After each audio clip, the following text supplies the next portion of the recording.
Hello friends, स्वागत है आपका आपके अपने लीगल चैनल में। मैं हूं एडवोकेट सनी शर्मा। दोस्तों, आज मैं थोड़ा सा अलग बात करने वाला हूं। अभी दोस्तों देखिए, जैसे 31 जुलाई 2022 अभी आने वाला है और आप लोग देख रहे होंगे कि इनकम टैक्स से लगातार आपको मैसेजेस आ रहे होंगे। और दोस्तों, मेरे को भी मेरे पुराने जो क्लाइंट्स हैं, जो कई सालों से हमसे जुड़े हुए हैं, उनके बहुत समय से मैसेज आ रहे हैं, सर हमारी ITR भरनी है, लास्ट डेट आने वाली है, एक प्रेशर सा है। अब ऐसे में दोस्तों मैं आपको बताने वाला हूं कि 1 जुलाई 2022 से इनकम टैक्स के नियमों में क्या क्या बदलाव हो चुका है, जो कि आपके लिए जानना बहुत ही जरूरी है यदि आप इनकम टैक्स भरते हैं। आप में से कई सारे लोग ऐसे होंगे जो किसी प्रोफेशनल के द्वारा इनकम टैक्स भरवाते होंगे और कई सारे ऐसे होंगे जो खुद से ITR को फाइल करते होंगे। तो ऐसे में ये इंपॉर्टेंट चेंजेस आपको पता होने बहुत ही जरूरी है, अदरवाइज आपको नुकसान भी हो सकता है। आज की इस वीडियो में ये सारे चेंजेस मैं आपको बताने वाला हूं, आखिर तक वीडियो में बने रहिएगा। और यदि आपने अभी तक भी चैनल को सब्सक्राइब नहीं किया है तो चैनल को सब्सक्राइब करके नोटिफिकेशन बेल पर जरूर क्लिक कर लें, ताकि इस चैनल पर आने वाली ऐसी लीगल इंफॉर्मेटिव वीडियोज की जानकारी आपको निरंतर मिलती रहे। तो चलिए दोस्तों शुरू करते हैं। दोस्तों, एक नोटिफिकेशन आई थी कि आधार कार्ड को अपने पैन कार्ड से 30 जून 2022 तक लिंक करना बहुत ही जरूरी है।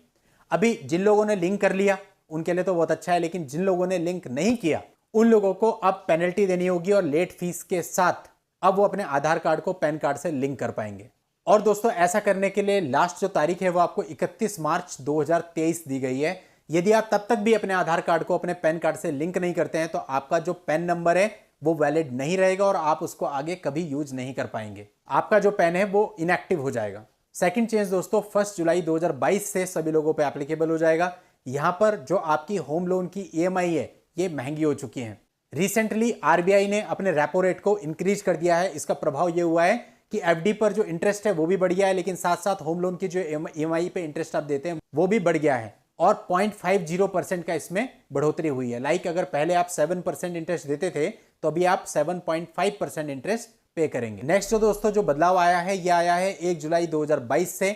यहां पर TDS के लिए एक नए सेक्शन को 194S को इंट्रोड्यूस किया गया है, जो कि क्रिप्टो करेंसी से रिलेटेड है। यदि आप किसी भी तरह के डिजिटल एसेट्स या क्रिप्टो करेंसी में ट्रेड करते हैं तो अब 1% के हिसाब से उस पर TDS लगेगा। और ये TDS जो है ये सेलर को डिडक्ट करना है, बायर को डिडक्ट नहीं करना है। और ये दोनों ही परिस्थितियों में लगेगा, चाहे आपको गेन हो चाहे आपको लॉस हो। और यदि आप अपनी क्रिप्टो करेंसी को ट्रांसफर करते हैं तो ऐसे केस में 1% TDS के साथ साथ आपको 30% कैपिटल गेन टैक्स भी देना होगा। इसके अलावा दोस्तों TDS का एक नया सेक्शन 194R भी इंट्रोड्यूस हुआ है। दोस्तों ये एंटरप्राइजेज के लिए है।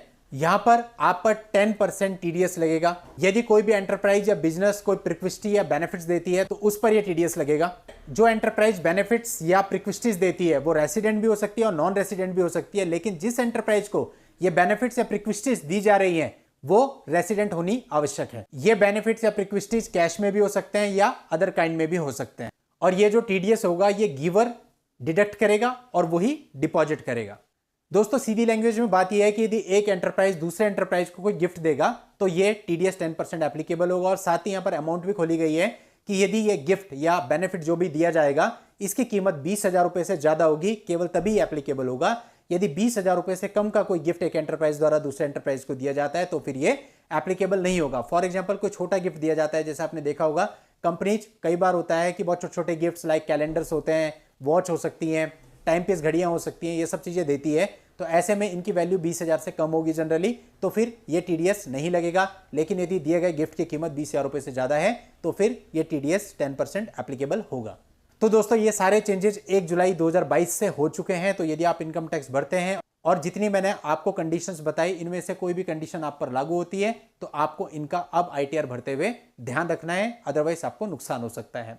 चलिए दोस्तों, आज की इस वीडियो में इतना ही। नेक्स्ट वीडियो में नई लीगल जानकारी के साथ मैं आपसे फिर मिलता हूं। तब तक के लिए good bye and thank you for watching. Take care.